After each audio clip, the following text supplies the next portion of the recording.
Sir வந்து நிறைய விஷயங்கள் நம்மளுக்கு வந்து நிறைய கைட் பண்ணிருக்காங்க. இன்னைக்கு அவங்க இல்லை அப்படின்னு நினைக்கும் போது ரொம்ப கஷ்டமான ஒரு சூழ்நிலை.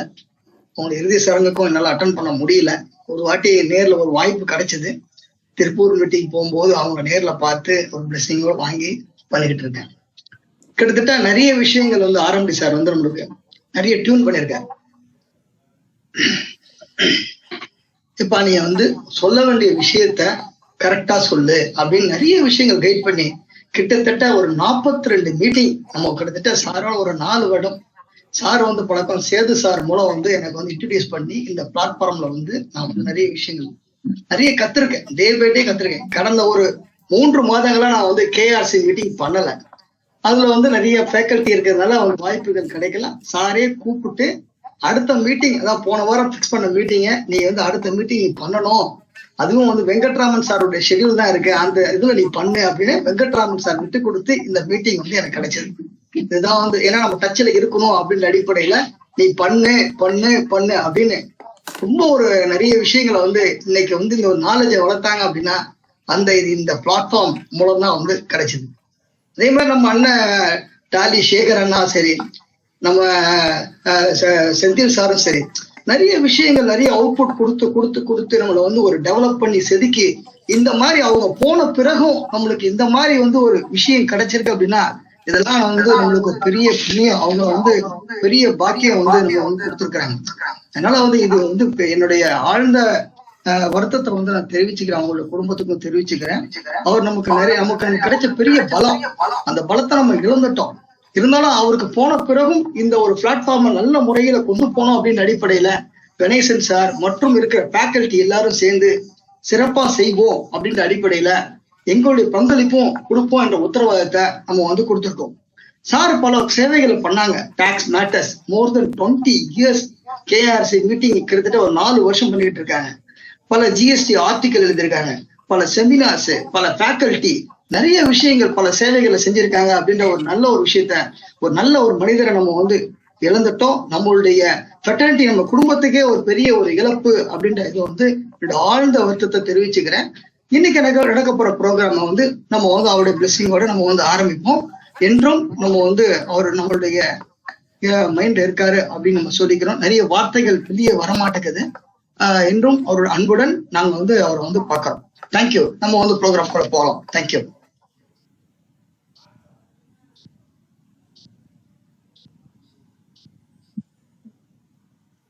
ஷோ ஆகுதா? வரலையே ஸ்லைடு வரல. ஒன் செகண்ட் ஸ்கிரீன் வரல. ஒன் செகண்ட் ஆகுதா? ஆகுதா? ஓகேங்க சார். ஓகேங்க சார். ஓகே.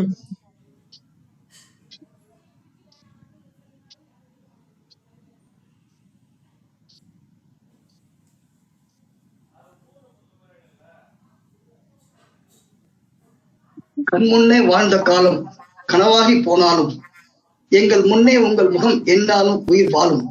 மண்விட்டு மறைந்த நீங்கள் விண்ணோக்கி சென்றாலும் கண்விட்டு மறையாமல் கனாக்காலம் இருப்பீர்கள் என்றும் அன்புடன் ஆரம்பி சார் அவர்களுக்கு தேங்க்யூ. ஓகே, இன்னைக்கு பார்க்க போற டாபிக் என்ன அப்படின்னா வந்து அண்ணன் செந்தில் நிறைய விஷயங்கள் வந்து அழகா வந்து நம்மளுக்கு வந்து கைட் பண்ணாங்க. நோட்டீஸ் ஸ்டேஜுக்கு அப்புறம் வந்து என்ன பண்ணணும் அப்படின்ற ஒரு 10 நிமிஷம் ஒரு இது மட்டும். இப்போ வந்து 17, 18ல நம்ம அப்பீல் போடுறதுக்கு டைம் லிமிட் வந்து என்ன அப்படின்னு நம்ம வந்து தெரிஞ்சுக்கணும். ஏன்னா இதுக்கப்புறம் தான் 18, 19 வந்து போட போறாங்க. அப்போ 17, 18ல வந்து நான் வந்து என்ன பண்ணணும், இப்போ ஒரு காப்பாத்துறதுக்கு ஒரு கிட்டத்தட்ட வந்து ஒரு இன்னொரு 15 நாள் இருக்கு. அப்போ அதுல ஏதாவது சூழ்நிலை காப்பாத்துறதுக்கு ஒரு ரிமைண்டர் கால் அப்படின்னு சொல்லலாம். ரைட், இது வந்து நமக்கு பார்க்க போறோம். 23, 24ல நான் வந்து 5 கோடிக்கு மேல எக்ஸிட் ஆகிட்டேன் அப்படின்னா கரண்ட் இயர்ல இருந்து இன்வாய்ஸ் வரும் அப்படின்னு ஒரு நினைவு ஊட்டுதல். அப்ப என்னென்ன டாக்குமெண்ட்ல இன்வாய்ஸ், என்னென்ன டாக்குமெண்ட்ல எக்ஸம்ஷன் அப்படின்னு இருக்கு. ஓகே, நான் எல்யூடி கொடுக்குறேன், அப்ளை பண்ணிட்டேன். எல்யூடி இப்ப அப்ளை பண்ணா என்னென்ன பிரச்சனைகள் எல்லாம் ஃபேஸ் பண்ற மாதிரி இருக்கும் அப்படின்னு விஷயங்கள். கியூஆர்பி ஆப்ட் பண்ணீங்க, இதெல்லாம் வெளியே வந்துருக்கீங்க எல்லாம் ஓகே. சில டிபார்ட்மெண்ட் கொடுக்குற டாக்ஸ் கம்பேரிசன் ரிப்போர்ட் வந்து இருக்கு. அந்த ரிப்போர்ட்டை பயன்படுத்தி நம்ம இந்த ஜிஎஸ்டிய 3B எப்படி ஃபைனலைஸ் பண்றது அப்படின்ற விஷயங்களை நம்ம வந்து பார்க்க போறோம். சில விஷயங்கள் இந்த 2023, 24ல சில விஷயங்கள் வந்து தேவைப்படுது. அது ஒரு நினைவூட்டுதல் அப்படின்ற அடிப்படையில நம்ம வந்து பார்க்க போறோம், தெரிஞ்சுக்கலாம். வாங்க பார்க்கலாம். இப்போ சார் அழகா வந்து 73க்கும் 74 அது எப்படி கையாளணும், எப்படி அசஸ்மெண்ட் 10 வரும், 10 வந்தா ரிப்ளை கொடுக்கணும், இது எல்லாம் அழகா தெளிவா வந்து சொன்னாங்க. நம்ம வந்து பாத்துக்கிட்டோம். இப்போ 2017-18 எனக்கு வந்து ஆர்டர் வந்து வந்துச்சு. எப்போ டிசம்பர்ல வந்து டேட் வந்து கொடுத்தாங்க. அப்போ அதுல என்னென்ன சேனல்லாம் இருக்கு அப்படின்னு பார்க்கும்போது நம்ம வந்து அதை பத்தி கொஞ்சம் பார்ப்போம். 18-19க்கு ஆர்டர் பரப்பக்கூடிய காலகட்டங்கள் இந்த மாசம் வரப்போகுது. அப்போ நிறைய பேருக்கு நோட்டீஸ் போர்ட்டல்ல இருக்கு. அதை போர்ட்டல்ல எடுத்து புஷ் ஆன் பண்ணி ரிப்ளை கொடுத்தால் மட்டுமே தப்பிக்கலாம். அது இல்லாம அடுத்த இயர் 19-20க்கு என்ன பண்ணணும் அப்படின்னு ஒரு 10 நிமிஷம் அப்டேட்டை மட்டும் பார்த்துட்டு நம்ம வந்து உள்ள வந்து நம்ம வந்து போகலாம் அப்படின்ற அடிப்படையில நம்ம வந்து சொல்றோம். சரிங்க சார், ஒரு அசஸ்மெண்ட் ஆர்டர் வந்தா அதுக்கு DRC 1 வருமா, DRC 7 வருமா? சார்ட்ல சொல்லுங்க சார், ப்ளீஸ் சார். ஒரு ஆர்டர் டிஸ்அக்ரீட் ஆர்டர் வந்தா 7 வருமா, 1 வருமா? ப்ளீஸ் சார்ட்ல வந்து எனக்கு போடுங்க சார். ஏதாவது சொல்லலாம் sir, please sir. Okay 7. Okay, thank you. 7 வந்து நம்மளுக்கு வந்து வரும். ஏன்னா பேசிக்கிட்டே இருப்பேன் அப்படின்ற ஒரு சார் எப்பவும் சொல்றேன், ஏதாவது இன்ட்ராக்ஷனோட போப்பா அப்படின்னு அடிக்கடி கைட் பண்ணி அந்த கைடன்ஸ்ல நம்ம வந்து போய்கிட்டு இருக்கோம். ஓகே, DRC 7 வந்து வரும். இந்த DRC 7 போடுறதுக்கு கால அளவு அப்படின்னு பார்க்கும்போது 9/2023 வந்து நம்மளுக்கு வந்து கொடுத்தாங்க. என்ன கொடுத்தாங்க? 2017-18க்கு 31/12/2023 கொடுத்தாங்க. அதுக்கப்புறம் 18-19, 19-20க்கு 31 மார்ச் 30 ஜூன் கொடுத்தத திருப்பியும் மென்மேலும் 168A வந்து ஃபர்தர் எக்ஸ்டெண்டட் வந்து பண்ணாங்க, நம்மளுக்கு தெரியும். இப்போ 2017-18ல நான் என்னுடைய ஆர்டர் இருந்ததுன்னா நான் என்ன செஞ்சிருக்கணும், நான் இன்னும் எனக்கு என்ன வாய்ப்பு இருக்கு அப்படின்ற விஷயங்களை நம்ம வந்து பார்க்க போறோம். அப்போ டிசம்பர்ல நான் எனக்கு வந்து ஆர்டர், நிறைய ஆர்டர் வந்து ஆபீசர்ஸ் வந்து டிசம்பர் எண்ட்ல தான் போட்டாங்க. எல்லாம் கொஞ்சம் வெயிட் பண்ணி டிசம்பர் எண்ட்ல போட்டாங்க. அப்படி டிசம்பர் எண்ட்ல போட்டாங்கன்னா பொதுவா 73-74 சார்ஸ் வந்து அழகா வந்து எடுத்தாங்க. அதாவது என்னுடைய டாக்ஸ், நான் வந்து tax has not been paid, tax has been short paid, erroneous amount refunded, ITC wrongly availed, ITC wrongly utilized. இந்த மாதிரி காரணங்களுக்கு 73லயோ அல்லது 74லயோ கொடுப்பாங்க. 73ன்றது போனஃபைட் எரர், 74ன்றது டெலிபரேட்டட், தெரிஞ்சே தப்பு செஞ்சா 74 ஃப்ராட் கேஸ் சொல்லுவாங்க, தெரியாம தப்பு செஞ்சா 73 அப்படின்னு சொல்லுவாங்க. ஓகேங்களா? அப்போ சார் சொல்லும் போது நோட்டீஸ் போது அந்த நோட்டீஸ் 73ல வந்திருக்கா, 74ல வந்திருக்கா? இவ்வளவு பேச பல ரிப்ளை கொடுத்திருக்கேன். ஆனா சில என்போர்ஸ்மெண்ட்ல வந்து 74 சில விஷயங்கள் கொடுக்கும் போது நானே ஒரு சில ரிப்ளைல வந்து 74 பத்தி சொல்ல மறந்துட்டேன். அது 74ல வராது சார், அது 73ல தான் சார் வரும்ன்ற விஷயங்கள் வந்து மறந்துடும். அப்போ இந்த மாதிரி விஷயங்கள் எல்லாம் நம்ம வந்து ரீகேப் பண்ணி அது 74ல வராது, 73ல வந்துருச்சு.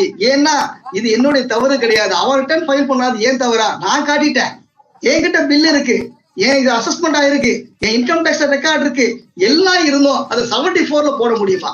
74ல போட்டா ஒவ்வொரு ஸ்டேஜுக்கும் ஒவ்வொரு பெனால்டி வந்து இருக்கு. அப்போ DRC 1A ஸ்டேஜ்ல 15%, DRC 1 ஸ்டேஜ்ல 25%, ஆர்டர் வாங்கி 30 நாள்ல பணம் பண்ணா 50%, அப்போ அதுக்கு மேல போனா 100%. அப்போ 74ல கிடையாதுன்னு சொன்னா 73ல கொண்டு போயிட்டா 10%ல வந்து நம்மளுக்கு வந்து முடிஞ்சிடும். 10% or 10,000 whichever is higher அப்படின்னு. அப்போ 73யா 74ஆ அப்படின்ற விஷயங்களை கட்டாயமா பார்த்து அதுக்கு பதில் சொல்ல வேண்டும் சொல்றதுதான் இந்த தருணத்துல வந்து நம்ம வந்து சொல்றோம். சரிங்க சார், நான் 17-18ல 31 டிசம்பர் மந்த் ஆர்டர் வந்துச்சு. ஆர்டர் வந்தது அப்படின்னா பொதுவா 73 பொறுத்த வரைக்கும் முடிஞ்சு அதுல இருந்து 3 இயர்ஸ்க்குள்ள நம்மளுக்கு வந்து ஆர்டர் போடணும். அதுக்கு 3 மாசம் முன்னாடி கொடுக்கணும். ஓகேங்களா? அப்போ 2 வருடம் 9 மாதங்கள் வந்து நோட்டீஸ் கொடுக்கறதுக்கு 3 வருடம் வந்து இதெல்லாம் இருந்து லிமிடேஷன் பீரியட்லாம் இருந்து இந்த கொரோனா வந்ததுனால எக்ஸ்டென்ஷன் ஆகி இன்னைக்கு இப்போ கடைசியா 17-18 பொறுத்த வரைக்கும் இந்த நோட்டிபிகேஷன் நம்பர் 9/2023ல 31 டிசம்பர் கம்ப்ளீட் பண்ணி கொடுத்தாங்க. சரி சார், நான் என்ன பண்ணேன், அதுல நான் அக்ரி பண்ணி பணத்தை கட்டிட்டா பிரச்சனை இல்லை, பணத்தை கட்டாம போர்ட்டல்ல இன்னும் இருக்கு, நான் பார்க்காம இருக்கேன், அந்த மாற்ற கூடாது அப்படின்ற அடிப்படையில நீங்க வந்து கட்டாயமா பார்த்து கொள்ள வேண்டும். இந்த 3 years சொல்றத ரீஃபண்டுக்கு வந்து எப்படின்னா என்னைக்கு ரீஃபண்ட் வாங்கணும் அன்னையிலிருந்து 3 years எரோனியஸ் ரீஃபண்ட் வாங்கியிருந்தா ஆனுவல் ரிட்டர்ன் முடிச்சு 3 years வந்து மத்த டிமாண்டுக்கு சொல்லலாம். ஆனா ரீஃபண்டுக்கு அப்படி சொல்லக்கூடாது. ரீஃபண்ட் என்னைக்கு வாங்கணும் அன்னையிலிருந்து 3 years அப்படின்னு வந்து கொடுக்குறாங்க. தெரிஞ்சுக்க வேண்டிய விஷயம். சரிங்க சார், நான் ஆர்டர் வந்துச்சு சார். ஆர்டர் வந்த போறேன், எனக்கு அடுத்த சேனல் என்ன இருக்கு, அந்த ரெக்டிபிகேஷன் என்னைக்கு வித்தின் அந்த ஆர்டர் வந்ததுல இருந்து வித்தின் 3 monthக்குள்ள அந்த ஆர்டரை வந்து நான் வந்து அந்த ஆர்டருக்கு நான் ரெக்டிபிகேஷன் அண்டர் செக்ஷன் 161ல ஃபைல் பண்ணோம். ஓகேவா? அப்போ அந்த சேனல் நம்மளுக்கு வந்து கிடைச்ச சேனல். அப்போ 1 second.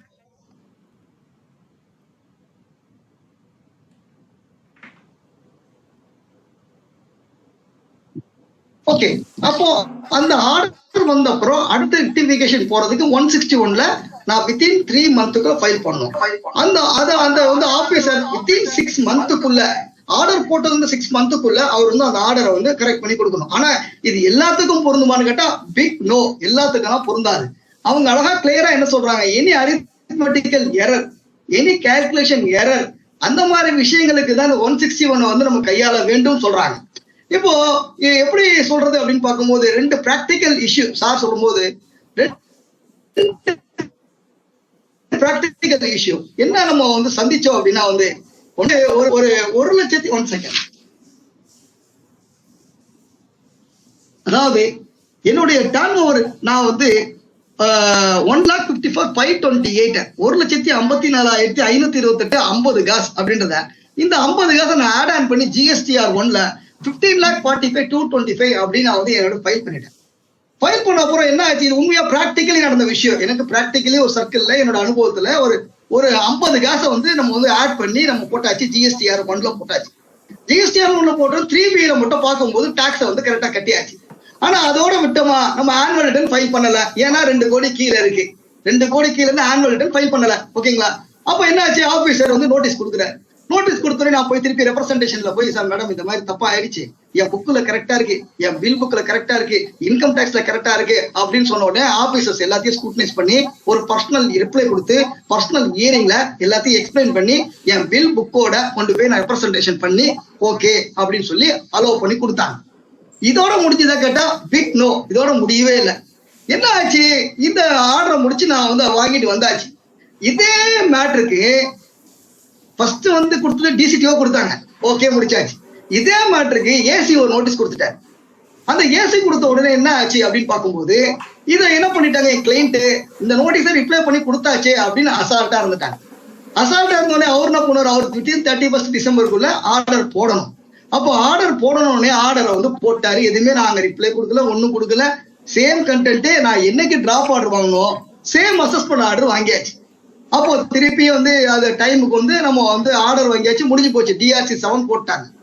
இப்போ இந்த நேரத்துல தான் அண்டர் செக்ஷன் 161ல போயிட்டு நான் வந்து ஃபைல் பண்ணி, சார் இது வந்து ஒரு பேஸ் ஆன் தி ரெக்கார்ட்ல எரர் ஏதோ ஆயிப்போச்சு, எதையோ தெரியாம தப்பு பண்ணிட்டோம், நாங்க எல்லா அசஸ்மெண்ட் ஆயிட்டு வாங்கின்னு சொல்லி 161ல போய் ஃபைல் பண்ணி அது ஆபீசர்ஸ் கன்வின்ஸ் பண்ணி அதுக்கு ஒரு பர்சனல் ஹியரிங் கொடுத்து திருப்பி ரெக்கார்டு எல்லாம் காமிச்சு ஒரு 161ல ரெக்டிபிகேஷன் வாங்கணும். இது வந்து பிராக்டிக்கலா ஒரு கேஸ். இன்னொரு கேஸ் அண்ணன் செந்தில் என்ன சொல்லும் போது நம்ம அசால்ட்டா இருந்துட்டோம் அப்படின்னு, ஒன்றும் இல்லை, ஒரு 7,000 ரூபாய் ஜிஎஸ்டிஆர் 3Bக்கும் 2Aவுக்கும் வரல. 3Bக்கும் 2Aவுக்கும் ஒரு 7,000 ரூபாய் வரல. அசால்ட்டா உட்காந்தாச்சு. பாதி அவன் அசஸ்சி பாதியை பொறுத்த வரைக்கும் ஒரு 4,000 5,000 கொடுத்துட்டாங்க. ஒரு 2,000 3,000 மட்டும் தான் வரல. அது அழகா நம்ம அந்த ஸ்டேஜ்ல கொடுத்திருந்தா எந்த பிரச்சனையும் இல்லை. 7,000 ரூபாய் வரல. நம்பர் 1 டாக்ஸ், அப்படியே இன்ட்ரெஸ்ட் 7,000 ரூபாய், அப்படியே பெனால்டி 10,000. என்னாச்சு, கிட்டத்தட்ட ஒரு 50,000 வந்து வந்துருச்சு ஒண்ணு இல்லாத விஷயத்துக்கு. இதை வந்து ரெக்டிபிகேஷன்ல ஃபைல் பண்றோம்.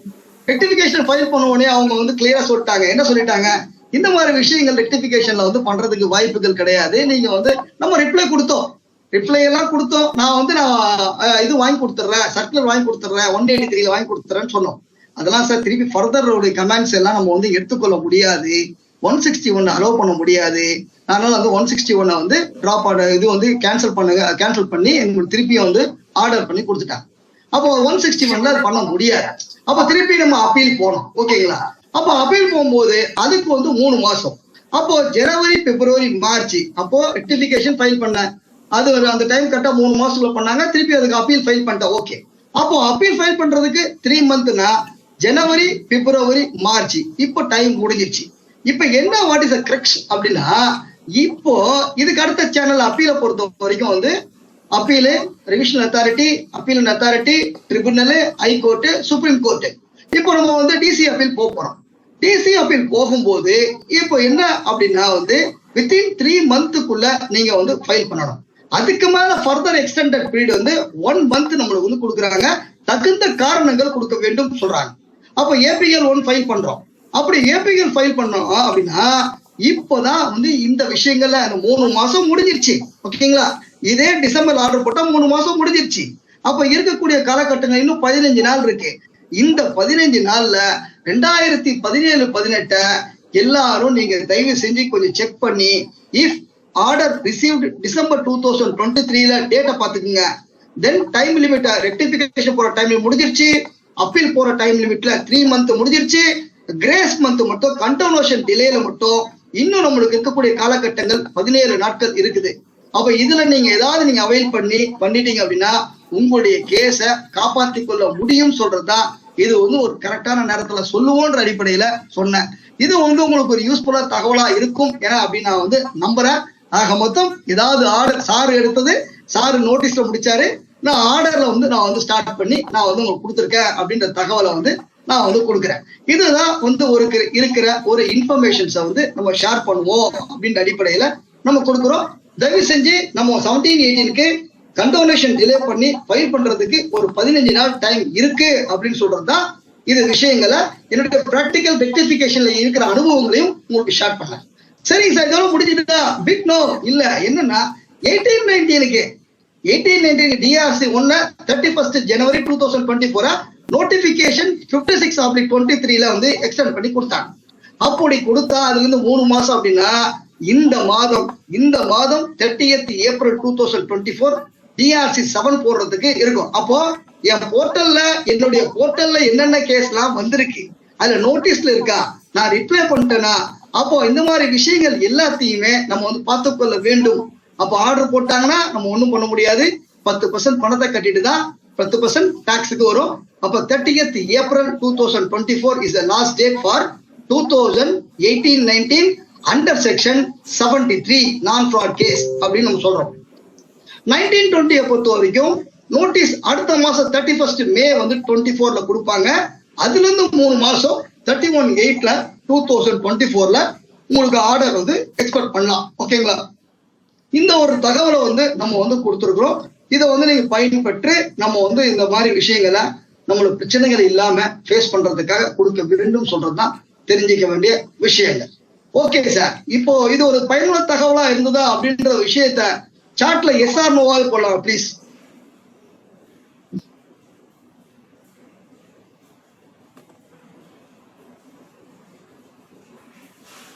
நன்றி சார், நன்றி சார். ஏன்னா டைம் பீயிங்க்கு ஒரு ரிமைண்டர் கால் அப்படின்னு நம்ம வந்து எடுத்துக்கிறோம். நம்ம வந்து சூப்பர் சார், நம்ம திருவேங்கடம் சார், நன்றி சார், நன்றி sir, thank you thank you thank you, very kind of you sir, very kind of you sir, very useful, very useful, always your class, super sir, நன்றி நன்றி, தேங்க்யூ தேங்க்யூ தேங்க்யூ, கிரேட், எல்லா புகழும் இறைவனுக்கே. Okay, அடுத்து வரக்கூடிய காலகட்டங்கள்ல நம்ம 2000 அந்த சார் சிங்கிள் சார் படிக்கும்போது அழகா படிச்சாங்க இல்லையா? இப்போ என்ன சொன்னாங்க, 2023-24ல நம்ம வந்து ஏதாவது ஒரு அந்த இயரை நம்ம வந்து எக்ஸிட் ஆயிட்டோம் அப்படின்னா அந்த இயரை போட வேண்டிய அவசியம் இல்லை. அப்போ நெக்ஸ்ட் இயர், அப்போ இந்த இயர்ல நான் புது பினான்சியல் இயர்ல இன்வாய்ஸ் போட வேண்டும் சொல்றதுதான் தெரிஞ்சுக்க வேண்டிய விஷயம். அப்ப எங்க சொல்லிச்சு இந்த நோட்டிபிகேஷன் 10/2023ல சொல்லிச்சு. எவ்வளவு சொல்லிச்சு? 10 கோடியில இருந்து 5 கோடின்னு நம்மளுக்கு வந்து கொடுத்தாங்க. இது எவ்வளவு ஆரம்பிச்சாங்க? 500 கோடியில் ஆரம்பிச்சாங்க. எப்போ? 1/10/2020ல ஆரம்பிச்சாங்க. அப்போ 10 கோடி ஆரம்பிச்சு இன்னைக்கு 5 கோடி அப்படின்னு எடுத்திருக்காங்க. அதுக்கப்புறம் ஆல் B2Bன்றாங்க. அது வர்றது பார்ப்போம். அப்போ இந்த பினான்சியல் இயர்ல நான் 23-24ல நான் ஏதாவது எக்ஸிட் ஆயிட்டேன் அப்படின்னு சொன்னீங்க அப்படின்னா நீங்க பாத்துக்கணும். சார் போர்ட்டல்ல அப்டேட், போர்ட்டல்ல எனேபிள் ஆகல, ஆனா செல்ஃப் எனேபிள் பண்ணிக்கங்க. ஓகேங்களா? அப்ப சில விஷயங்கள் போர்ட்டல்ல எனேபிள் ஆகாது. ஏன்னா நான் இந்த இயர் உண்டானதை நெக்ஸ்ட் இயர் சில விஷயங்கள் அமெண்ட்மெண்ட் பண்ணா டர்ன் ஓவர் கம்மியா இருக்கும். அப்போ நம்மளே நம்ம பார்க்கும்போது என் டர்ன் ஓவர் கூடிடுச்சா கூடலையா, 23-24 5 கோடிக்கு மேல ஆயிடுச்சா ஆகலையா, அப்படின்னு விஷயங்கள் பார்த்து ஆயிடுத்து அப்படின்னா எனேபிள் ஆனா பாருங்க, எனேபிள் ஆகணும் செல்ஃப் எனேபிள் பண்ணி கட்டாயமாக இ இன்வாய்ஸ் போடுங்க. 48 சப் ரூல் 4 அப்படின்னு விஷயங்கள் தெரிஞ்சுக்கணும். அப்போ அந்த 5 கோடி அப்படின்னு பார்க்கும்போது என்னுடைய அக்ரிகேட் டர்ன் ஓவர்ல 2 சப்செக்ஷன் 6ல இருக்கிற taxable value, exempted value, distincted supply value, export value, nil rated value, no supply value, இந்த மாதிரி விஷயங்கள் எல்லாத்தையுமே நீங்க ஆட் பண்ணிக்க வேண்டும். அது இல்லாம நான் taxable supply petrol bunk turn over ஏதாவது பண்ணிக்கணும். சேர்க்கக்கூடாதது ஆர்சிஎம் சேர்க்கக்கூடாது, சேர்க்கக்கூடாதது சிஜிஎஸ்டி, ஹெச்ஜிஎஸ்டி, ஐஜிஎஸ்டி செஸ் சேர்த்துக்கொள்ள கூடாது அப்படின்னு சொல்றதுதான். இதனுடைய சம் ஆஃப் டோட்டல் 5 crores மேல வந்தா it is applicable for E invoice. 23, 24 கூட்டி டோட்டல் 5 கோடிக்கு மேல வந்தது அப்படின்னு சொன்னீங்க அப்படின்னா கட்டாயமா இ இன்வாய்ஸ் மேண்டேட்ரி அப்படின்னு நம்ம தெரிஞ்சுக்கலாம். இந்த இ இன்வாய்ஸை பொறுத்த வரைக்கும் B2B இன்வாய்சஸ்ல அந்த இன்வாய்ஸ் பேர் INV01 அப்படின்னு சொல்றாங்க. இது INV0 என்னுடைய பேக்கேஜ்லயோ அல்லது கவர்மெண்ட் கொடுக்குற போர்ட்டல்ல கொடுக்குற யூட்டிலிட்டிஸ்லயோ நான் ஒரு ஜென்ரேட் பண்றேன். ஜென்ரேட் பண்ணும்போது ஒரு JSN ஃபைலா ஜென்ரேட் பண்றேன். அந்த JSN ஃபைல நான் கவர்மெண்ட் டிபார்ட்மெண்ட் கொடுக்குற IRP போர்ட்டல்ல புஷ் பண்றேன். அதை புஷ் பண்ணா அது வேலிடேட் பண்ணி எனக்கு ஒரு IRNO 64 டிஜிட்ல ஒரு QR கோடோ நம்மளுக்கு கொடுக்குது. அது மட்டும் இல்லாம நான் கொடுக்குற இ இன்வாய்ஸ் போட்டு இவே பில்லுக்கு புஷ் அவுட் ஆகுது, இவே பில்ல இருந்து ஜிஎஸ்டி ரிட்டர்னுக்கு புஷ் ஆகுது. அப்போ இது இ இன்வாய்ஸ்க்கு மட்டும்தான் வருமானு கேட்டா பிக் நோ. இ இன்வாய்ஸ்க்கு வரும், இ கிரெடிட் நோட்டுக்கு வரும், இ டெபிட் நோட்டுக்கு வரும். ஓகேங்களா? சரிங்க சார், இது 50,000 இந்த 1 லட்சம் இந்த வேல்யூ எல்லாம் இவே பில் மாதிரி பார்க்கலாமா? பிக் நோ, பார்க்க கூடாது. அப்ப ஒன்ஸ் நீ இந்த டர்ன் ஓவர்ல கிராஸ் ஆயிட்ட அப்படின்னா, நீ உள்ள வந்துட்ட அப்படின்னா நீ எல்லாத்துக்கும் போட்டுதான் ஆகணும் அப்படின்ற விஷயங்களை இது எங்க தெரிஞ்சுக்கிறது?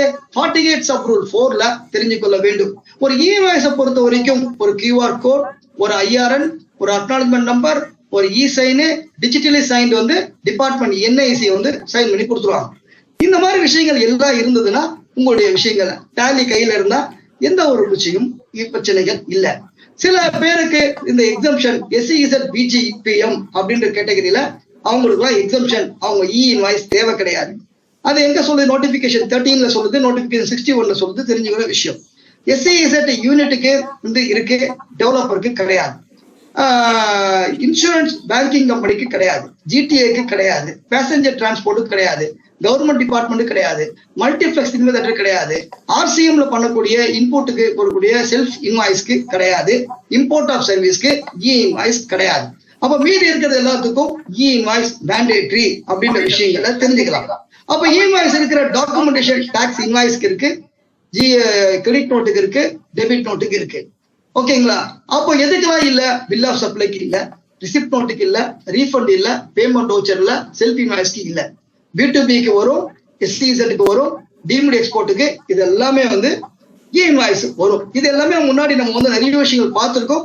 ஒரு புதுசா வரவங்களுக்கு ஒரு நினைவூட்டுதல் அப்படின்னு நம்ம தெரிஞ்சுக்கலாம். சரிங்க சார், ஒரு 48(4) சப் ரூலை மதிக்கவில்லை என்றால் ரிசிபியன்ட்டுக்கு இன்புட் போய் சேருமா அப்படின்னு விஷயங்கள் பார்க்கும்போது ஒரு சப்ளையர் 5 கோடிக்கு மேல இருக்காரு, ஒரு ரிசிபியன் 5 கோடிக்குள்ள இருக்காரு. அப்படி அவர் இருந்தும் அவர் பில்ல கொடுக்கல அப்படின்னா ரிசிபியன்ட்டுக்கு இன்புட் கிடைக்குமான்னு கேட்டா பிக் நோ, இன்புட் டாக்ஸ் கிடைக்காது. எங்க சொல்லுது? 48 சப் ரூல் 5A சொல்லுது. 48 சப் ரூல் 4ஐ மதிக்கவில்லை என்றால், இப்போ நீ அந்த மாதிரி மதிச்சு நீ இ இன்வாய்ஸ் கொடுக்கவில்லை என்றால் ரிசிபியன்ட்டுக்கு இன்புட் டாக்ஸ் கிடைக்காது. ஏன்னா அது வேலிட் இன்வாய்ஸ் கிடையாது அப்படின்னு சொல்ற விஷயங்கள் தான் 48 சப் ரூல் 5ல சொல்லுது. அப்போ இ இன்வாய்ஸ் இருக்கிற தகவலை நம்ம தெரிஞ்சுக்கிறோம். யாரும் தவறுகள் செய்ய வேண்டாம். தயவு செஞ்சு உங்களுடைய டர்ன் ஓவரை பார்த்து கொள்ள வேண்டும். அப்படி இருக்கும்போது சில விஷயங்கள் இந்த HSN அப்படின்னு ஒரு கேட்டகரி இந்த இடத்துல ஒரு ஞாபகம் வந்து HSN பொறுத்த வரைக்கும் நான் 2023, 24ல நான் முன்னாடி 5 வருஷம் இருந்திருப்பேன் 4 டிஜிட்ல. ஆனா 2023, 24ல 5 கோடிக்கு மேல போயிட்டேன் அப்படின்னா அப்போ அடுத்த வரக்கூடிய இயர்ல 6 டிஜிட் B2B அண்ட் B2Cக்கு வரும். ஓகேங்களா? அப்போ இந்த மாதிரி 4 6 என் டர்ன் நான் 23, 24 அதுக்கு முன்னாடி ப்ரிசீடிங் இயர்ல 5 கோடிக்குள்ள இருந்தேன். 23 24 5 கோடிக்கு மேல ஆயிட்டேன். அப்போ அடுத்த இயர் வரக்கூடிய இயர் 24 25க்கு நான் 4 டிஜிட் போடணுமா 6 டிஜிட் போடணுமான்னு கேட்டா 6 டிஜிட் போட வேண்டும். எங்க சொல்லுது? நோட்டிபிகேஷன் 78/2020 சொல்லுது. அப்போ நான் இல்ல அதுக்கு போன வருஷம் 5 கோடி நான் 4 டிஜிட் போட்டேன். இப்போ நான் இந்த இயர்ல 5 கோடி மாறிட்டேன். அப்போ அடுத்த இயர் 6 டிஜிட் போட வேண்டும் சொல்றதுதான் ஒரு தகவல், ஒரு நினைவூட்டுதல் சொன்னோம். அடுத்த விஷயங்கள் நீங்க கையாண்டுக்கலாம். ஓகேங்களா? இப்ப GSTR 1 ஃபைல் பண்ணிட்டோம். ஓகேங்களா? GSTR புக்ஸ்ல இருக்க டர்ன் ஓவர் பாக்குறோம். ஏன் நம்ம இதை சொல்றோம் அப்படின்னா 2023-24 புக்லயே நான் கரெக்ட் பண்ணிக்கிறேன் சார், எனக்கு எந்த பிரச்சனையும் வரக்கூடாது சார். நான் எனக்கு தேவையில்லாம GSTR 9ல டேபிள் நம்பர் 10 இந்த வருஷம் உண்டானது next year, table number 11, table number 12, table number 13, table number 14 இது எல்லாம் எது தேவையில்லை சார். நான் இந்த இயர் உண்டானத நான் இந்த இயர் 23-24 கரெக்ட் பண்ணிக்கிறேன் நீங்க கேட்டீங்க அப்படின்னா, இப்ப கரெக்ட் பண்ணி முடிச்சீங்க அப்படின்னா உங்களுக்கு ஆட்டோமேட்டிக்கா GSTR 9ல எந்த ஒரு பிரச்சனையும் வராது. சரிங்க சார், நான் விட்டுட்டேன் சார். விட்டாலும் ஒரு வாய்ப்பு இருக்கு. அடுத்து 30th நவம்பர் சொல்லுவாங்க. 30th நவம்பர் படிக்க கூடாது, அக்டோபர் 2024 அப்படின்னு தெரிஞ்சுக்க வேண்டிய விஷயங்கள். என்னுடைய GSTR அதாவது GSTR 1 எந்த செக்ஷன் சொல்ல முடியுமா please? GSTR 1 which section please? குயிக்கா எந்த செக்ஷன்? அண்டர் செக்ஷன் 37 38 ப்ளீஸ் ஏதாவது சார்ட்ல போடலாம்.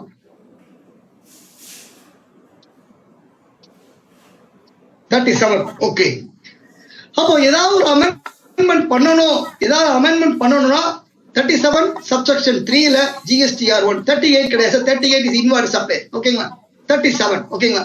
ஏதாவது அமெண்ட்மெண்ட் பண்ணணும் அப்படின்னா 37 சப்செக்ஷன் 3ல 30th November or annual return whichever is earlier சொல்லும்போது நம்ம அது அக்டோபர் மந்த் தான் செய்ய வேண்டும். அப்பதான் ரிசிபியன்ட்டுக்கு போய் இன்புட் சேரும். அக்டோபர் மந்த் தெரிஞ்சுக்கணும். GSTR 3B எந்த செக்ஷன் அப்படின்னு சொல்ல முடியுமா? 38 39 ப்ளீஸ் குயிக்கா time. 39 input tax GSTR 3B 39. ஓகேவா? இப்போ 39 பொறுத்த வரைக்கும் நம்ம அதுல ஏதாவது ஒரு கரெக்ஷன்ஸ் ஒமிஷன்ஸ் எதை பண்ணா 39 சப்செக்ஷன் 9 படி 30th November or annual return whichever is earlier அப்படின்னு நம்ம தெரிஞ்சுக்கலாம். சரிங்க சார். இப்போ என்னுடைய GSTR 3Bல ஏதாவது ஒரு தவறுகள் நடந்தது அப்படின்னா சர்க்குலர் நம்பர் 26ல ஏதாவது அண்டர் ரிப்போர்ட்டட் கம்மியாவோ அதிகமாவோ தப்பாவோ இன்புட்டஸ் அதிகமாவோ நான் கம்மியா எடுத்தாலோ இந்த மாதிரி விஷயங்களுக்கு 26 சர்க்குலர் கொடுத்தாங்க. இது அப் டு நீங்க இந்த இயர் பண்ணலாம், இல்ல வரக்கூடிய செப்டம்பர் வரைக்கும் செப்டம்பர் இப்போ நவம்பர் வரைக்கும் வந்துருச்சு இல்லையா, அக்டோபர் வரைக்கும் பண்ணலாம். அதுக்கு மேல இருந்தா நீங்க இருந்தா இன்புட் டாக்ஸ் நீங்க ரீஃபண்ட் கூட வாங்கிக்கலாம். அதாவது அந்த அட்ஜஸ்ட்மெண்ட் பண்ண முடியவில்லை என்றால் அப்படின்ற சர்க்குலர் இந்த 26 படிச்சோம். அப்போ ஒரு நோட்டீஸ் நான் நெக்ஸ்ட் இயர்ல பண்ணிருக்கேன்னா சார் சர்க்குலர் நம்பர் 26 படி எனக்கு கொடுத்தாங்க, நான் வித்தின் டைம் லிமிட்ல 16/4 படி நான் கிளைம் பண்ணிருக்கேன். அப்போ இந்த மாதிரி சர்க்குலர் நோட்டிபிகேஷன் அதுல இருக்கிற ரீடிங்ஸ் இதெல்லாம் தூக்கி போட்டோம் அப்படின்னா ரிப்ளைல கொஞ்சம் நல்லா இருக்கும் அப்படின்னு அடிப்படைய நம்ம இந்த விஷயங்களை சொல்றோம், தெரிஞ்சுக்கொண்ட விஷயங்கள். சரிங்க சார். டிபார்ட்மெண்ட் கொடுக்கிற டாக்ஸ் கம்பேரிசன் ரிப்போர்ட்டை தயவு செஞ்சு பாருங்க. டாக்ஸ் கம்பேரிசன் ரிப்போர்ட்ல என்ன கொடுக்குறாங்க அப்படின்னு பார்க்கும்போது சில ரிப்போர்ட் உள்ள வருது. சரிங்க சார். என்னுடைய GSTR 1க்கும் என்னுடைய GSTR 3Bக்கும் அவுட்வேர்டுல ஏதாவது மிஸ்டேக்ஸ் இருக்கா, ஏதாவது டெபிட் நோட் கிரெடிட் நோட் கொடுக்கவில்லை என்றால் கரெக்ட் பண்றதுக்கு உண்டான தகுந்த இடம் மார்ச் டைம் முடிஞ்சிருச்சு. அப்படி ஏதாவது விட்டு இருந்தாலும் பேப்பர்ல நீங்க கரெக்ட் பண்ணிக்கலாம். என்ன மாதிரி சிச்சுவேஷனுக்கு பண்ணுவாங்க? ஒரு சப்ளையரை B2B வேற ஒரு B2Bக்கு தப்பா பண்ணிருக்கலாம். ஒரு B2B B2Cயா ரிப்போர்ட் பண்ணிருக்கலாம். ஒரு இன்ட்ரா சப்ளைவா ரிப்போர்ட் பண்ணிருக்கலாம். ஓகேங்களா? ஒரு GSTR 1ல பண்ணிருப்பான், ஆனா 3B ஃபைல் பண்ணிருக்க மாட்டான், அதுக்குள்ள க்ளோஸ் பண்ணுவான். இந்த மாதிரி விஷயங்கள் எல்லாத்தையும் உசாரா பார்க்க வேண்டியது இருக்கு. GSTR ஃபைல் பண்ணி 3B தப்பான ஃபிகர், இங்க 10 லட்சம் அங்க 1 லட்சம் போடுறது. அப்போ இந்த விஷயங்கள்லாம் கொஞ்சம் சரியா ஆயிருக்கு. இருந்தாலும் நம்ம ரிட்டர்ன் ஃபைல் பண்ணிருக்கானா இல்லையாதான் பார்க்க முடியும். அவன் எவ்வளவு பண்ணிருக்கான் அப்படின்னா டாக்டர் இம்பாசிபிள் அப்படின்ற விஷயங்கள்லாம் நம்ம சாத்தியமற்ற செயல் பார்க்க முடியாது அப்படின்னு சொல்றாங்க. சரி சார், என்னுடைய GSTR 1க்கும் என்னுடைய GSTR 3Bக்கும் டிஃபரன்ஸ் இதா இருந்தா டிபார்ட்மெண்ட்ல 75/12 ஃபர்ஸ்ட் சொன்னாங்க. என்ன சொன்னாங்க? நான் GSTR 1ல எவ்வளவு போடுறனோ அது செல்ஃப் அசஸ்மெண்டா ட்ரீட் பண்ணுவோம். அப்போ அது நம்ம அதுதான் லைபிலிட்டியா எடுத்துக்கொள்ள முடியும்னு சொல்லி அந்த 88C 88B அப்படின்ற ஒரு ரூலை வந்து DRC 1B அப்படின்னு கொடுப்பாங்க. அந்த DRC 1B கொடுத்தாங்கன்னா நம்ம வந்து இந்த மாதிரி டிஃபரன்ஸ் இருந்தது இப்பவே நீங்க சரி பண்ணிட்டீங்கன்னா எந்த பிரச்சனையும் இல்லை. நாளைக்கு நோட்டீஸ் வர்றது தடுக்கிறதுக்கு உண்டான ஒரு பிளாட்ஃபார்மா நம்ம வந்து எடுத்துக்கலாம். அப்போ எனக்கு GSTR 1க்கும் 3Bக்கும் டிஃபரன்ஸ் இருந்ததுன்னா 7512 இந்த மாதிரி விஷயங்கள் சொல்றாங்க. அதனுடைய ரூலை 88Bல வந்து சொல்றாங்க. அது கொடுக்கக்கூடிய ஃபார்ம் தான் DRC 1B அப்படின்னு வந்து கொடுப்பாங்க. தெரிஞ்சுக்கிற விஷயம். என்னுடைய இந்த மார்ச்ல விட்டுட்டேன். அப்போ வந்து நான் அடுத்த இருக்கக்கூடிய வரக்கூடிய காலகட்டங்கள்ல இன்னைக்கு 30th நவம்பர் சொல்றாங்க. நவம்பர் சொல்லக்கூடாது, அக்டோபர் மந்த் ரிட்டர்ன் சொல்லணும். அக்டோபர் மந்த் ரிட்டர்ன் கொடுத்தாதான் நான் 11th 13th ஃபைல் பண்ணா ஆட்டோமேட்டிக்கா ரிசிபியன்ட்டுக்கு 14th நவம்பர் போய் சேரும். நான் 30th நவம்பர் கொடுத்தா டிசம்பர்ல போய் சேரும். அவங்களுக்கு பயன் அடையாது அப்படின்னு அடிப்படையில தெரிஞ்சுக்க வேண்டிய விஷயங்கள். என் புக்ஸ்ல ஏதாவது தப்பு இருந்தா கரெக்ட் பண்றதுக்கு மாடிஃபிகேஷன் ரெக்டிஃபிகேஷன் பண்றதுக்கு டைம். இது வருஷம் நம்ம சொல்லிக்கிட்டு தான் இருக்கோம். இருந்தாலும் ஒரு நினைவூட்டுதல் அப்படின்ற அடிப்படையில இது எங்க சொல்லுது 37 subsection 3ல வந்து நம்ம any error, any correction, any rectification இதெல்லாம் பண்ணலாம் அப்படின்னு சொல்லுது. சரிங்க சார். இந்த ரிப்போர்ட் பார்க்கும்போது என்னைக்குமே எங்க டேலி சேகர் அண்ணா ஞாபகம் என்னைக்குமே வரும். ஏன் அப்படின்னா வந்து இந்த ஒரு ஆஃப்டர் டாக்ஸ் ரிப்போர்ட்டை வந்து அவர் என்னைக்கு கொடுத்தாரோ அன்னையில இருந்து நாங்க வந்து ஆஃப்டர் டாக்ஸ் ரிப்போர்ட் GST நானோ அப்படின்ற 2 சாஃப்ட்வேர் வந்து கொடுத்துருக்காரு. இந்த 2 சாஃப்ட்வேர் வச்சுதான் பல ரிப்போர்ட் நாங்க வந்து எடுக்கிறோம். என்னைக்குமே அவருக்கு நம்ம வந்து நன்றி வந்து சொல்லணும் சேகர் சார் அவர்களுக்கு. இந்த மாதிரி நீங்க GST போர்ட்டல்ல டர்ன் ஓவர் எங்கேயுமே நீங்க கண்டுபிடிக்க முடியாது. இப்ப கூட நீங்க இன்வாய்ஸ் அப்படின்னு பார்த்தா கூட அது 31st அக்டோபர் வரைக்கும் தான் வந்து ரிப்போர்ட் ஆயிருக்கு. அப்போ அதை வச்சு கூட நம்மளால சரி பண்ண முடியாது. வெறும் டாக்ஸ் மட்டும் தான் பாத்துக்கலாம். போர்ட்டல்ல டர்ன் ஓவர் கண்டுபிடிக்கவும் முடியாது. அப்போ turn over third party software ஏதாவது இருந்தா பண்ணலாம். அதுல ஆஃப்டர் டாக்ஸ் ரிப்போர்ட் நம்மளுக்கு வந்து அழகா வந்து கொடுத்தாங்க. அந்த ஆஃப்டர் டாக்ஸ் ரிப்போர்ட்ல இந்த மாதிரி என்னுடைய GSTR 1ல இவ்வளவு, என் டாக்ஸ் இவ்வளவு, நான் GSTR 3Bல போட்டிருக்கேன், என் டிஃபரன்ஸ் இவ்வளவு இருக்கு அப்படின்னு பார்த்தா நான் GSTR 1 மார்ச் மந்த் ஃபைல் பண்ணிருக்கேன், 3B இன்னும் ஃபைல் பண்ணல. அந்த டிஃபரன்ஸ் தான் அப்படின்னு நம்ம கண்டுபிடிச்சு GSTR 1க்கும் GSTR 3Bக்கும் இந்த மாதிரி ஒரு ரிப்போர்ட்டை எடுத்து பார்த்துட்டு ரிப்போர்ட் ஃபைல் பண்றது சிறந்தது. சார் நான் ஃபைல் பண்ணிட்டேன் சார், என்ன சார் பண்றது? அடுத்த மாசம் பாருங்க, ஒரு பிரச்சனை கிடையாது. இந்த மாசம் பார்த்தா இந்த டேபிள் 10 11 12 அவாய்ட் பண்ணிருக்கலாம். அடுத்த மாசம் பண்ணா டேபிள் 10 11 12 கையாள வேண்டியது இருக்கும். அவ்வளவுதான் விஷயம். அப்போ இந்த மாதிரி ஒரு டர்ன் ஓவர் ஃபிகரை தெரிஞ்சு கொள்ள வேண்டும். டர்ன் ஓவர் ஃபிகர் டிபார்ட்மெண்ட் போர்ட்டல்ல இருக்க கம்பாரிசன்ல எங்கேயுமே கிடைக்காது. தெரிஞ்சா சொல்லிக் கொடுங்க, ஒரு விஷயங்கள் பார்க்கலாம். GSTR 1ல சில விஷயங்கள் வந்து அமெண்ட்மெண்டே பண்ணவே முடியாது. என்னன்னா என்னுடைய இன்வாய்ஸ் நம்பர், என்னுடைய டாக்குமெண்டேஷன் நம்பர், என்னுடைய HSN, என்னுடைய நில் ரேட்டட், என்னுடைய எக்ஸம்டட் சப்ளை இதெல்லாம் ஒன்ஸ் ஒரு வாட்டி போட்டா திருப்பி அமெண்ட்மெண்ட் பண்ணவே முடியாது. அப்போ இந்த மாதிரி விஷயங்களுக்கு திருப்பி வரல. ஓகேங்களா? இப்போ அதனால இது ஒரு GSTR 1ல அமெண்ட்மெண்ட் பண்ணக்கூடாத விஷயங்கள் 3: டாக்குமெண்டேஷன், HSN, டேபிள் நம்பர் 7ல இருக்கிற எக்ஸம்டட் சப்ளை காலம். இதை ஒன்ஸ் போட்டா போட்டதுதான். நம்மளா ஒரு ஃபிகர் அடுத்த வருஷம் கூட்டமா குறைக்குமானோன்னா கரெக்ட் பண்ணிக்கலாம். அவ்வளவுதான் விஷயங்கள் பண்ண முடியும். அதுலயே தப்பா ஆயிடுச்சுன்னா GSTR 9ல ஒரு ஃபிகரை போடுறோம். அவனா அதுக்கு ஒரு ASFT 10 கொடுப்பாங்க. இது ஏன் இவ்வளவு ரிட்டர்ன் நீங்க வந்து தப்பா போட்டீங்கன்னு ஒரு அசஸ்மெண்ட் 10 கொடுப்பாங்க. அதுக்கு நான் ரிப்ளை கொடுக்கணும். இந்த மாதிரி விஷயங்கள் எல்லாம் கையாள வேண்டியது இருக்கு அப்படின்னு ஒரு இன்ஃபர்மேட்டிவா இந்த டர்ன் ஓவர் பிரச்சனை. சரிங்க சார், இதுல டர்ன் ஓவர் எடுத்தாச்சு. இது ஆஃப்டர் டாக்ஸ்ல GSTR போர்ட்டல்ல இருக்கிற கம்பாரிசன் ரிப்போர்ட்ல என்னுடைய அழகான ரிப்போர்ட் என் மந்த்ல GSTR 1 எவ்வளவு, GSTR 3B எவ்வளவு, இதுக்கு டிஃபரன்ஸ் 529 வருது. இந்த டிஃபரன்ஸ் 529 நான் GSTR 1 ஃபைல் பண்ணிட்டேன், 3B ஃபைல் பண்ணல. அதுதான் டிஃபரன்ஸ். கரெக்டா இருக்கு. ஓகே, பிக் எஸ் போய்கிட்டே இருக்கலாம். அப்ப இந்த மாதிரி ரிப்போர்ட்டை வந்து நம்ம பார்த்து கொள்ள வேண்டும். இந்த ரிப்போர்ட்டுக்கு உள்ள பார்க்கும்போது இது வந்து இதுக்குள்ள மூணு கேட்டகரி CGST, HGST இந்த மாதிரி ரிப்போர்ட்டையும் பிரிச்சு டாக்ஸ் வைஸ் சரியா இருக்கா அப்படின்னு வந்து பார்த்து கொள்ள வேண்டும் சொல்றதுதான் இது அவுட்வர்டு சப்ளைல இருக்கிறது. சார் என்னுடைய RCM நான் வந்து என் புக்ல P&L நான் என் P&L freight, advocate fees, security, rent இந்த மாதிரி விஷயங்கள் எல்லாத்தையும் நான் எக்ஸ்பென்ஸை செக்ரிகேட் பண்ணும்போது நான் ஏதாவது விட்டுட்டேன் அப்படின்னா இப்போ வந்து பணத்தை கட்டும் போது டைம் ஆஃப் சப்ளை டைம் முடிஞ்சிருச்சு. அப்போ அலாங் வித் இன்ட்ரெஸ்ட், அப்போ இன்ட்ரெஸ்ட் 18%. எந்த செக்ஷன்ல 50 சப்செக்ஷன் 1ல வந்து வரும் தெரிஞ்சுக்க வேண்டிய விஷயங்கள். அப்போ இந்த மாதிரி விஷயங்கள் கம்பாரிசன் ரிப்போர்ட்டை வந்து எடுத்து நம்ம வந்து பார்க்கும்போது 3Bல இவ்வளவு கட்டியிருக்கேன். இந்த ரிப்போர்ட்ல 3Bல இருக்கும், 2Bல ஒரு ரிப்போர்ட் வரும். அப்போ இங்க 3000 ரூபாய் இருக்கு, இங்க 3B 4000 ரூபாய் இருந்ததுன்னா நீங்க RCM தப்பா கட்டியிருக்கீங்க அப்படின்னு நம்ம வந்து ஒரு விஷயங்கள் தெரிஞ்சுக்கலாம். டிபார்ட் போர்ட்டலே எடுக்கும். இந்த இடத்துல 0 வருது 2B, இந்த இடத்துல வருதுன்னா நீங்க எல்லாம் செல்ஃப் இன்வாய்ஸ்ல பண்ணிருக்கீங்க அப்படின்னு நம்ம வந்து தெரிஞ்சுக்கலாம். அப்போ RCM ஏதாவது விடுபட்டு போச்சா, அந்த RCM கரெக்டா கட்டியிருக்கேனா, இந்த RCM கட்டின RCM நான் GSTR 3B நான் கரெக்டா இன்புட் எடுத்திருக்கேனா இல்லையா அப்படின்ற விஷயங்களை இதே ஃபிகர் வந்திருக்கா அப்படின்னு பாருங்க. இதோட அதிகமான ஃபிகர் வந்தா லாஸ்ட் இயர்ல எடுக்காம விட்டது இப்ப எடுத்திருக்கீங்களா அப்படின்னு பாருங்க. அப்ப எடுக்காம விட்டுற கூடாது அப்படின்னு சொல்றதுதான் தெரிஞ்சுக்க வேண்டிய விஷயங்கள். ஓகேவா? இந்த 7512 பொறுத்தவரை நம்ம இதெல்லாம் எக்ஸ்பிளைன் பண்ணிட்டோம். GSTR 1க்கும் 3Bக்கும் டிஃபரன்ஸ் இருந்தது அப்படின்னா அவன் வந்து 88C வந்து நம்மளுக்கு வந்து நோட்டீஸ் கொடுக்குறாங்க. 1 செகண்ட். 88C கொடுக்குறாங்க. அப்படி கொடுக்கும்போது இந்த மாதிரி DRC 1 பார்ட் A கொடுப்பாங்க, பார்ட் B வித்தின் 7 daysல பண்ணும். இது எல்லாமே இப்ப வரக்கூடிய காலகட்டங்கள்ல நம்ம வந்து பார்த்தோம். அப்ப GSTR 1க்கும் 3Bக்கும் டிஃபரன்ஸ் இருக்கக்கூடாது, தயவு செஞ்சு பாத்துக்கலாம். அப்ப ரெக்கவரி செக்ஷனுக்கு போயிடும்.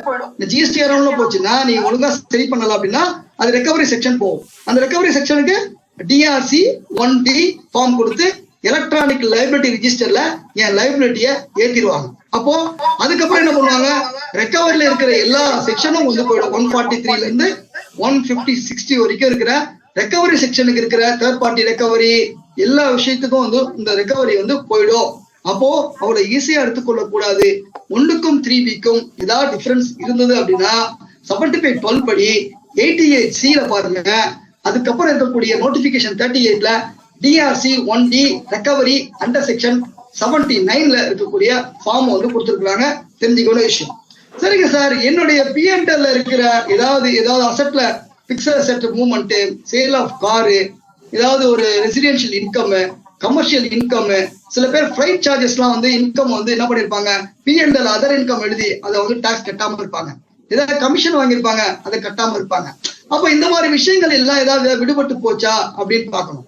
ஏதாவது என்ன பண்ணுவாங்க, சேல்ஸ் ரிட்டர்னை பர்ச்சேஸ் சைட்ல வந்து கழிப்பாங்க.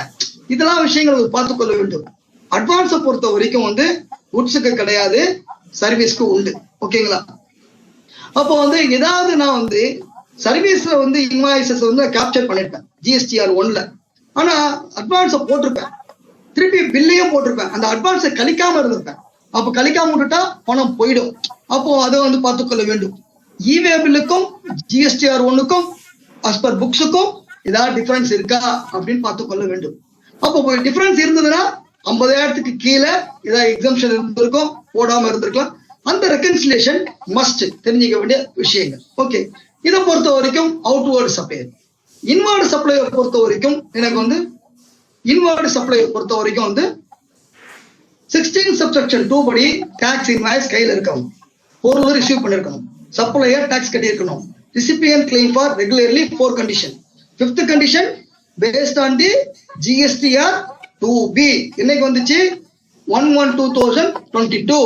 எதுல வந்துச்சு, நோட்டிபிகேஷன் நம்பர் 39/2021 வந்துச்சு. சரிங்க சார், 2B வந்தாதான் எடுக்கணும். Right sir. இது இந்த நியூ ஃபார்மேட்டிங் அப்படின்னு வந்து கொடுக்குறாங்க. இந்த நியூ ஃபார்மேட்டிங்ல நோட்டிபிகேஷன் 14/2022 சர்க்குலர் 170 வந்து நீ வந்து டெம்பரரி ரிவர்சல், பர்மனன்ட் ரிவர்சல் எல்லாம் பண்ணணும், இந்த ரிப்போர்ட்டிங் எல்லாம் பண்ணு அப்படின்னு சொன்னாங்க. ஆனா என்ன ஆகுது, என்ன பிரச்சனை வருதுன்னா, யாரோ ஒருத்தன் எவனோ ஒருத்தன் என் ஆர்சியில போட்டுறான். ஓகேங்களா? இதுதான் கேள்வி. என் ஆர்சியில போட்டு என் இன்புட் வந்துருச்சு. என்னோட இன்புட் என்னவோ 10,000, ஆனா என் அதர் இன்புட் 90,000 வந்துருச்சு. இப்போ நான் என்ன பண்ணணும், 1 லட்ச ரூபா உள்ள வந்துருச்சு. இந்த என்ன ஆகுது, பிரச்சனை வருது அப்படின்னா அடுத்த மாசம் அவன் கிரெடிட் நோட் போட்டு விட்டுறான். அப்போ இப்ப நான் எங்களுடைய இது என்ன அப்படின்னா, வாட் எவர் எலிஜிபிள் இன்எலிஜிபிள் எதுவா இருந்தாலும் 1 lakh இன்புட் எடுத்துக்கணும். இன்னொரு கேள்வி கேட்கலாம், இது ஏன் இன்புட்டே கிடையாது, நீ ஏன் எடுக்கிற? கரெக்ட் தான் இல்லைன்னு சொல்ல, ஆனா அவன் ரிவர்ஸ் பண்ண அப்புறம் என் பணம் போயிடுது, நான் என்ன பண்றது? அப்போ 10,000 plus 90,000 1 lakh நான் இன்புட் எடுத்துக்கிறேன். Okay, number 1. அதை டெம்பரரி ரிவர்சல்ல பார்க் பண்றேன். அப்போ ஆக மொத்தம் நான் கிளைம் பண்றது 10,000 ரூபாய் எலக்ட்ரானிக் கிரெடிட் லெஜர்ல போய் உட்காரும். 90,000 ரூபாய் எந்த கிரெடிட் லெஜர்ல போய் உட்காரும் சார், சொல்ல முடியுமா சார்? 10,000 ரூபாய் எங்க உட்காரும்? எலக்ட்ரானிக் கிரெடிட் லெஜர்ல. மீதி 90,000 எங்க போய் உட்காரும்? எலக்ட்ரானிக் கிரெடிட் ரிவர்சல் ரீக்ளைம் லெஜர்ல போய் உட்காரும். ஓகேங்களா? தெரிஞ்ச ஒரு விஷயம். அப்ப அடுத்த மாசம் ரிவர்சல் பண்றா அப்படின்னா அந்த ரிவர்சல் பண்ணும்போது ஆட்டோமேட்டிக்கா உங்களுக்கு வந்து அது கழிஞ்சு வரும். திருப்பி அந்த இன்புட்டை எடுத்துட்டு நீங்க ரிவர்சல் வந்து டெம்பரரி ரிவர்சல் பர்மனன்ட் ரிவர்சல் போட்டுட்டீங்க அப்படின்னா கீழே அதுக்கு கீழே ஒரு நான் லாஸ்ட் மந்தே நான் போட்டதை ரிவர்சல் பண்றேன் அப்படின்னு அந்த ரிப்போர்ட்டிங் நீங்க கொடுத்துட்டீங்க அப்படின்னா இது ஆட்டோமேட்டிக்கா இந்த எலக்ட்ரானிக் கிரெடிட் ரீக்ளைம் லெஜர்ல 0 ஆகி கரெக்டா வந்துடும். இந்த மாதிரி பல விஷயங்கள் வந்து இந்த நியூ ரிப்போர்ட்டிங் 14/2022 வந்த நியூ ரிப்போர்ட்டிங் சர்க்குலர் நம்பர் 170 கொடுத்த இந்த விஷயங்களை வந்து விஷயம் இதனால சில ப்ராப்ளம்ஸ் வந்து வருது. அதை நம்ம வந்து கையாளும். ரைட்டு, சரிங்க சார். ஜிஎஸ்டிஆர் 2B வந்தாதான் எடுக்கணும். சரிங்க சார், எல்லா கண்டிஷன் சாட்டிஸ்ஃபை ஆச்சு, ஓகே எடுத்துக்கிறேன். சில கண்டிஷன் சாட்டிஸ்ஃபை ஆக 2B வருது, ஆனா கண்டிஷன் சாட்டிஸ்ஃபை ஆகல, எடுக்கலாமான்னு கேட்டா பிக் நோ, எடுக்கக்கூடாது. ஏன்னா அவர் பொருள் வந்து பில்ல போட்டிருப்பாரு, பில்ல போட்டா 2B வரும், ஆனா வந்து பொருள் வந்திருக்காது. அப்ப 16 சப்செக்ஷன் 2B வந்து இது வந்து கண்டிஷன் சாட்டிஸ்ஃபை ஆகாது. அதனால அதை வந்து எடுத்துட்டு நீங்க வந்து டெம்பரரி ரிவர்சல்ல பார்க் பண்ணுங்க. எப்போ பொருள் வருதோ திருப்பி ரீக்ளைம் பண்ணி நம்ம ரிப்போர்ட்டிங் வந்து நம்ம கொடுத்துடலாம் அப்படின்னு விஷயங்களை சொல்லணும். அப்போ 2B வந்தா எடுக்கலாம், 2B வந்தா எல்லாமே எடுக்க மாட்டோம், பிக் நோ, கண்டிஷன் சாட்டிஸ்ஃபை ஆகணும். சரி சார், வரலாம்னா எடுக்கலாமா? எஸ் எடுக்கலாம். எந்த மாதிரி விஷயங்களை? RCM, இம்போர்ட் ஆஃப் சர்வீஸ், இந்த மாதிரி விஷயங்களை நம்ம வரலனாலும் எடுத்துக்கொள்ள முடியும்னு சொல்றதுதான் தெரிஞ்சுக்க வேண்டிய விஷயங்கள். ஓகேங்களா? அப்போ இதெல்லாம் கொஞ்சம் கையாண்டு நம்மளோட ரிட்டர்ன்ஸை சரி செய்ய வேண்டும். சரிங்க சார். அப்படி நான் GSTR 2Bக்கும் என்னுடைய இதுக்கும் டிஃபரன்ஸ் ஏதாவது இருந்தது அப்படின்னா 88D படி நான் வந்து ஒரு ஸ்பெசிஃபைட் லிமிட், ஸ்பெசிஃபைட் பர்சன்டேஜ் அப்படின்றாங்க. 25 lakhs or 20%. அது நோட்டிபிகேஷன்லாம் வரல, ஒரு சர்க்குலர் கொடுத்தாங்க. அது மாதிரி ஒரு செக் லிஸ்ட் வச்சிருக்காங்க. அந்த மாதிரி ஒரு விஷயங்களை வந்து என்னுடைய கிளைண்ட் வந்து பாத்தீங்கன்னா 9 லட்சத்துக்கு 9 கோடி போட்டாங்க. பிராக்டிகலி 9 லட்சத்துக்கு 9 கோடி போட்டாங்க. உடனே DRC 1C வந்து நோட்டீஸ் வந்துச்சு. நம்ம திருப்பி அதை ரிவர்சல் பண்ணி நம்ம கொடுத்த உடனே ஆட்டோமேட்டிக்கா டிபார்ட்மெண்ட் போன் கால், நீங்க எதுக்கு 9 கோடி ரிவர்ஸ் பண்ணீங்க, அதுக்கு இன்ட்ரெஸ்ட் எங்க அப்படின்னு கேட்கறாங்க. அப்போ இந்த மாதிரி விஷயங்கள் எல்லாத்தையும் வந்து பிராக்டிகலி நம்ம வந்து பாக்குறோம். அப்போ 3Bக்கும் 2Bக்கும் டிஃபரன்ஸ் இருந்ததுன்னா ரூல் 88D படி DRC 1C கொடுப்பாங்க. வித்தின் 7 daysக்குள்ள நான் பார்ட் B நான் ரிப்ளை கொடுக்க வேண்டும். நான் ரிப்ளை கொடுக்கறேன்னா என்னுடைய GSTR 1 சப்சிக்வெண்ட் மந்த் ஃபைல் பண்ண முடியாது அப்படின்ற விஷயங்களை தெரிஞ்சுக்கலாம். அப்போ அப்படி இருக்கும்போது என்னுடைய ரிப்போர்ட் இந்த மாதிரி டிபார்ட்மெண்ட் போர்ட்டல்ல நான் 3B கிளைம் பண்ணது 18,49,000, என்னோட 2B கிளைம் பண்ணது 18,49,000. இந்த மாதிரி கேஸ் எல்லா கேஸுமே வருமானா? பிக் நோ, வராது. ஒரு புரியறதுக்காக இருக்கிற ஒரு நல்ல கேஸ் எடுத்து நம்ம கொடுக்குறோம். எல்லா கேஸும் இப்படி இருக்குமானா? பிக் நோ, இருக்காது. ரெகன்சிலேஷன் மஸ்ட் அப்படின்னு தெரிஞ்சுக்க வேண்டிய விஷயங்கள். ஓகே, அடுத்து வரக்கூடிய நான் வித்தின் டைம் லிமிட்டுக்குள்ள என்னுடைய கிரெடிட்டை காப்பாத்திக்கங்க. அதுக்கு நம்ம வந்து இப்பயே கிளைம் பண்ணா பிரச்சனை இல்லை. பின்னாடி மேக்சிமம் 30th நவம்பர்ன்றத அக்டோபர் மந்த் ரிட்டர்னை கிளைம் பண்ணிக்கங்க. மேக்சிமம் டைம் லிமிட் 16 சப்செக்ஷன் 4 படி நம்ம வந்து தெரிஞ்சுக்க வேண்டிய விஷயங்கள் தெரிஞ்சுக்கலாம். ஏதாவது RCM ஏதாவது விட்டு போச்சு அப்படின்னா அந்த RCMல வந்து நம்ம வந்து time of supply, time of service எல்லாம் டைம் முடிஞ்சு போயிருந்தாலும் நீங்க இப்போ பணத்தை போட்டு கட்டிட்டு அலாங் இன்ட்ரெஸ்டோட ரிசிபியன்ட் கட்டுங்க. கட்டி அதை பேரலா கட்டிட்டு இன்புட் எடுங்க. எந்த மாதிரி அட்வொகேட் சர்வீஸ் இந்த 750, 1500 அதெல்லாம் போயிடுச்சு. எல்லாத்துக்குமே வந்து RCM வரும். ஃபிளைட்டுக்கு security services, import services, renting of residential dwelling, என்னுடைய ஸ்டாஃப்காக நான் ஏதாவது யூஸ் பண்ணியிருந்தேன் அப்படின்னா இந்த மாதிரி விஷயங்கள்லாம் ரெண்ட் எல்லாத்தையும் பார்ப்போம்.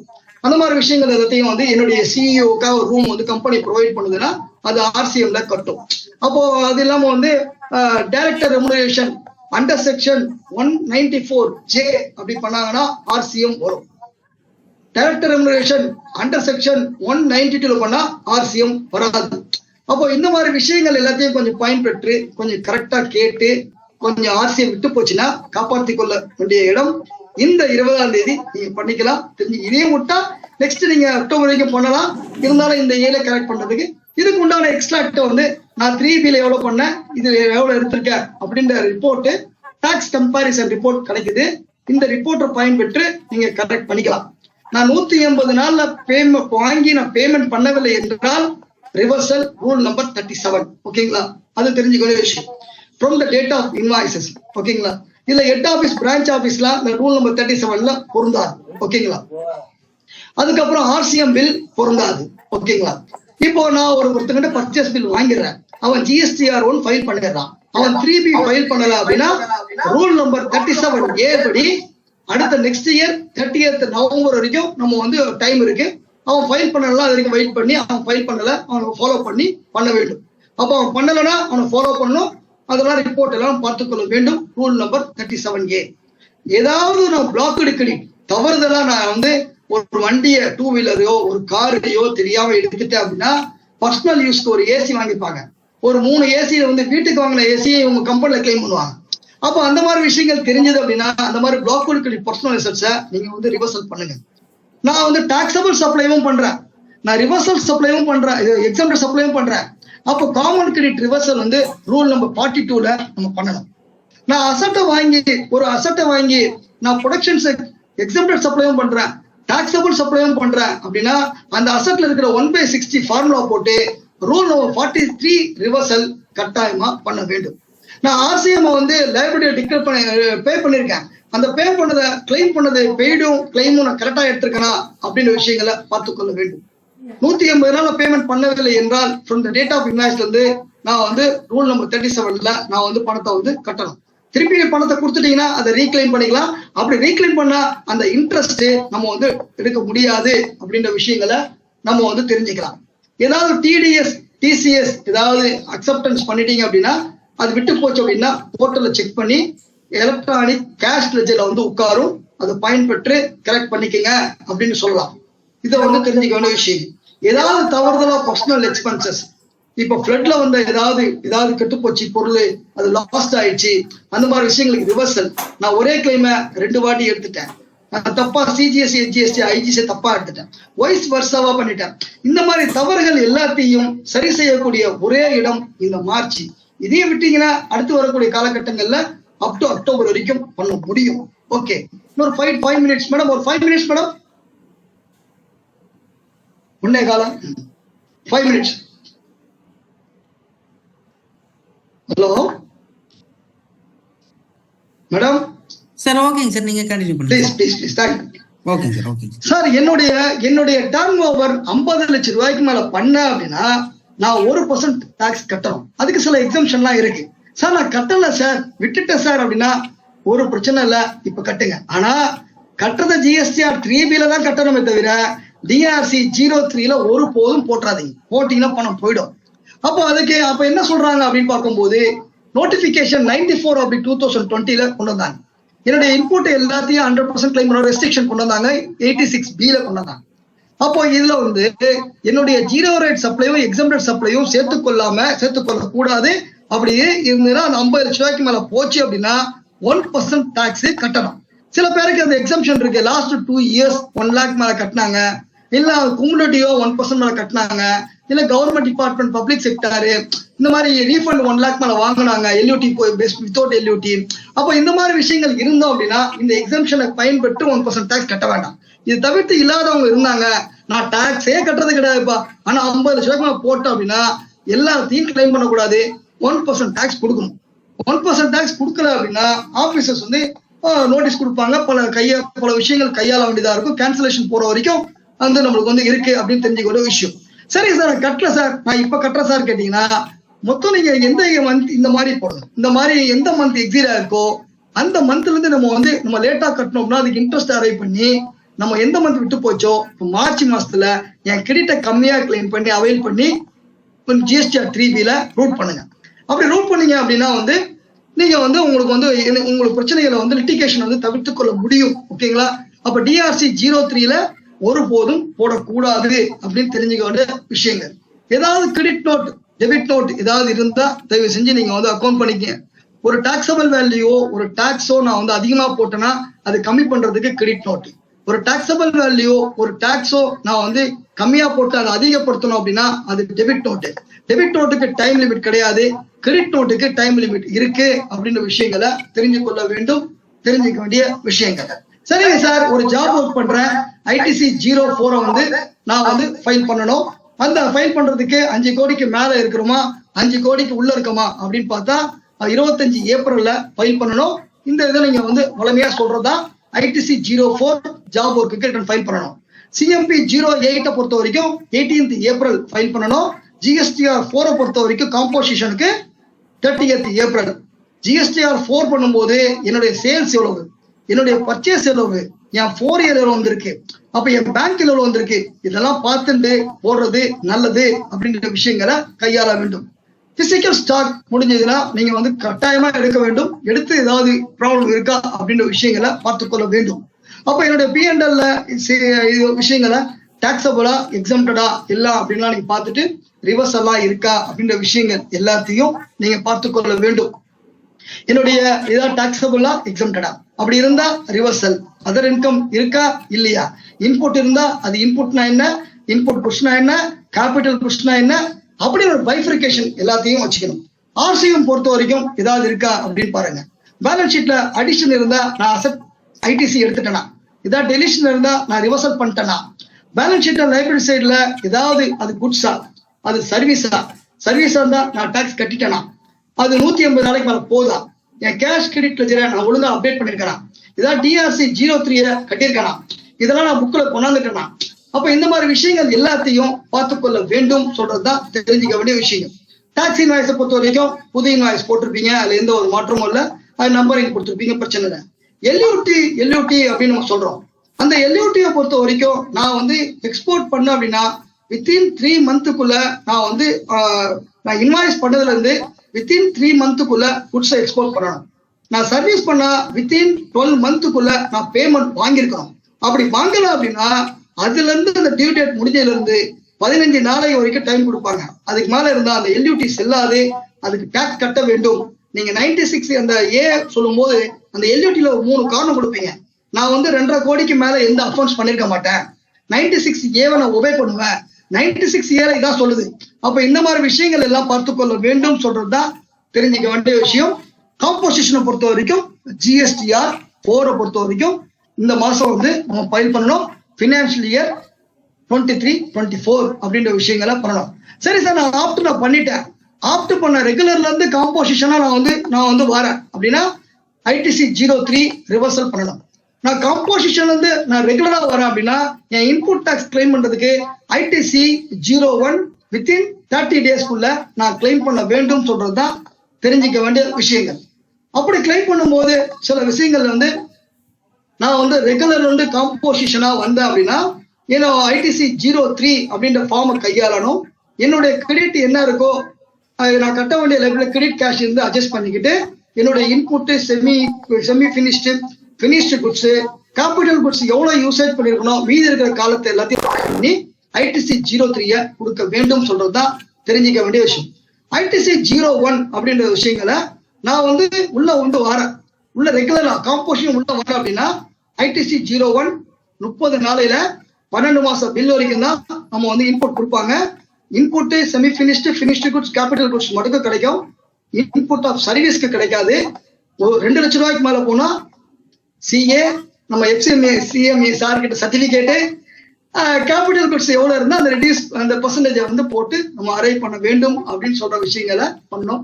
QRMP ஸ்கீம் வேணும் வேணானா 30th ஏப்ரல் அப்படின்ற விஷயங்களை நம்ம வந்து ஒரு வாய்ப்பு வந்து இன்னும் whatever லெவல் பெஸ்ட் ஒரு இந்த இதுல கொடுக்கணுமோ ஒரு 3 மாச காலங்கள் பிரேக் ஆயிடுச்சு.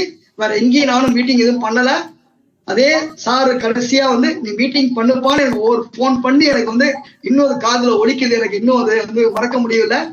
சாரோட இழப்பு ரொம்ப கஷ்டமா தான் இருக்கு. இருந்தாலும் அவருடைய அந்த இது வந்து அந்த புண்ணியம் வந்து இன்னும் எல்லாருக்கும் போய் சேருதுன்ற அடிப்படையில அது ஒரு பங்களிப்பு ஆண்டவன் கிருபையால் கிடைச்சிருக்கும் போது பெரும் மகிழ்ச்சி. வாட் எவர் லெவல் பெஸ்ட் எனக்கு என்ன தெரிஞ்சதோ சும்மா கையாண்ட, ஓரளவுக்கு ஒன்றும் ரொம்பலாம் படிக்கல, படிச்ச விஷயங்களை நம்ம கன்சல்டன் வர்க்கத்துக்கு கொடுப்போன்ற அடிப்படையில நான் கொடுத்தேன். எனக்கு முன்னால் இருக்கக்கூடிய சக நண்பர்கள் நம்ம செந்தில் அண்ணா இருக்காங்க, நம்ம தனசேகர் அண்ணா இருக்காங்க, மற்ற ஃபேக்கல்டி இருக்காங்க. whatever level best ஏதோ நம்மளுடைய சமுதாயத்துக்கு கொடுக்கணும் அடிப்படையில ஒரு அக்கறையில கிட்டத்தட்ட மோர் தென் 2 days இதுக்கு பண்ணது இருந்தாலும் திருப்பி பார்க்கும் போது அதுல ஏதாவது விஷயங்கள் மாத்தி கொடுக்கணும் அப்படின்னு அடிப்படையில whatever level best தெரிஞ்சதை கொடுத்தேன். தேங்க்யூ. மீண்டும் ஒரு சந்தர்ப்பத்தில் சந்திப்போம். வாழ்க வளமுடன். தேங்க்யூ.